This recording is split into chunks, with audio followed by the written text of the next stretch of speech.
Hello বন্ধুরা, তোমরা সবাই কেমন আছো? আশা করি ভালো আছো। তো আমরাও ভালো আছি। তো দেখতে পাচ্ছ দাদা গাছে ওঠা আম পাড়ছে, তার কারণ আমগুলো বড় বড় হয়েছে আর আম মাখা খাওয়ারই তো সময় এখন। তো মা এই যে আম কুড়াচ্ছে আর দিদি দেখাচ্ছে আম। তো ওইখানে একটা আম আটকে গেছে, তো এই যে এই আমটা পাড়ার জন্যই এত মিষ্টি। তো দেখো এখানে যে দেখাচ্ছে আমি যে আম পেরেছি, আজকে আম মাখা খাবো। তো এই যে আম কাটা শুরু হয়ে গেছে।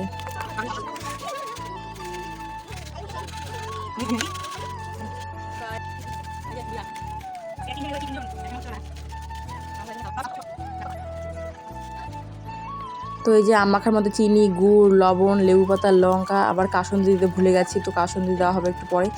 আর হচ্ছে দেখতে থাকো তোমরা ভিডিওটি। আর এই যে বৌদি আম মাখা নিয়ে বাড়ি চলে গেল, আর এটা আমার বাবার জন্য দিচ্ছে। তো বাবা খেয়ে বলছে ও সেই হয়েছে সেই। তো গাইস চলো ভিডিওটা সেখানে শেষ করছি, দেখা হচ্ছে নেক্সট ভিডিওতে, বাই।